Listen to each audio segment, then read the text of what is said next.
बघा, Werner theory of coordination compound.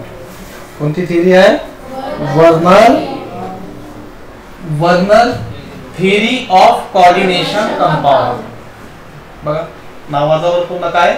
Werner theory of coordination compound. It was discovered by the scientist. कोणी डिस्कवर केली? Alfred Werner in 1893. आता काय म्हणणं आहे या थिअरीचं बघा. सायंटिस्ट वर्नर्स काय म्हणतात?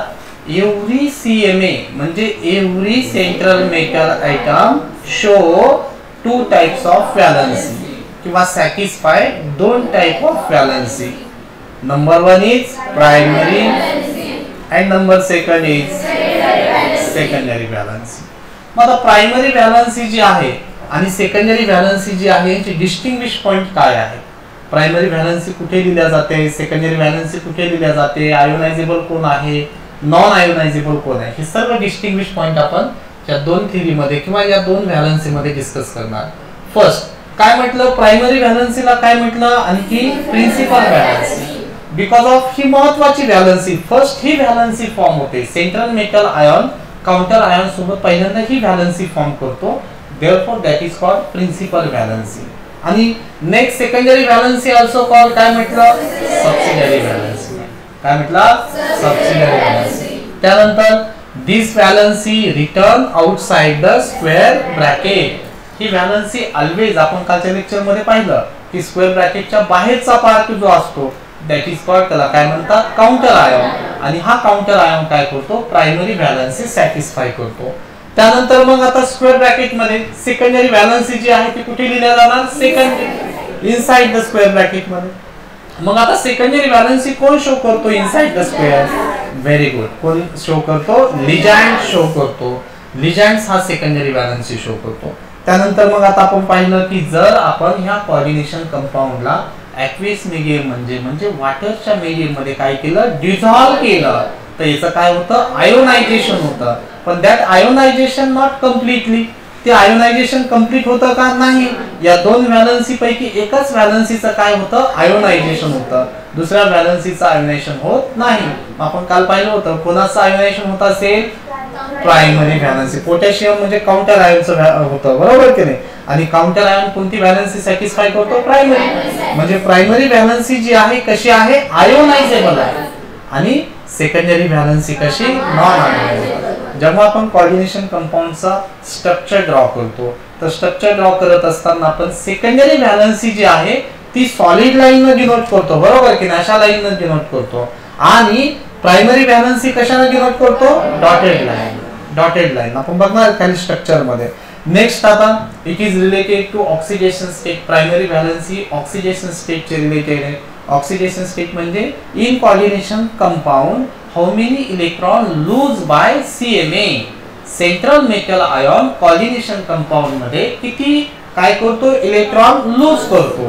हे आपल्याला कोण सांगते? प्रायमरी व्हॅलन्सी सांगते. आणि सेकंडरी व्हॅलन्सी जी आहे that is related to coordination number.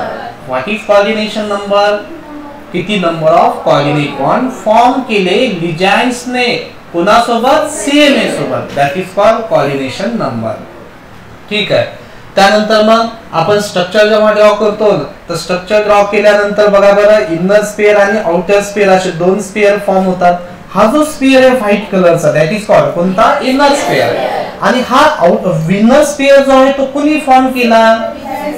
लिगँडने form केला किंवा सेकंडरी व्हॅलन्सीने. कारण लिगँड हा कोणती व्हॅलन्सी सॅटिस्फाय करतो? सेकंडरी.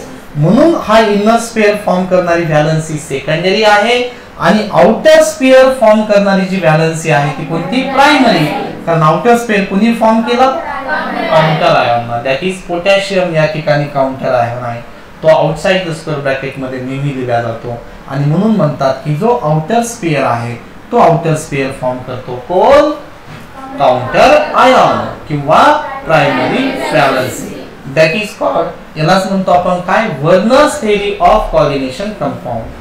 वर्नर या सायंटिस्टनं पूर्ण कोऑर्डिनेशन कंपाऊंडच्या रिलेटेड आपल्याला इन्फॉर्मेशन या ठिकाणी सांगितलं.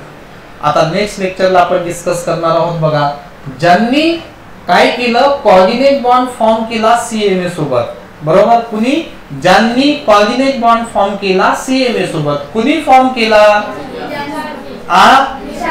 लिजँडने कॉर्डिनेट बॉन्ड फॉर्म केला. कोणासोबत? सीएमए सोबत. आता त्या लिजँडच्या रिलेटेड आपल्याला इन्फॉर्मेशन पाहिजे.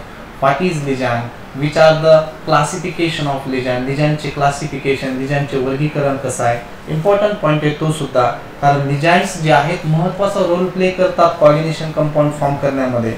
आणि ते लिजँडचे रोल जे आहेत ते आपल्याला आययुपीसी मध्ये पण कामाला येणार आहेत, इफेक्टिव्ह ॲटॉमिक नंबर मध्ये सुद्धा कामाला येणार आहेत.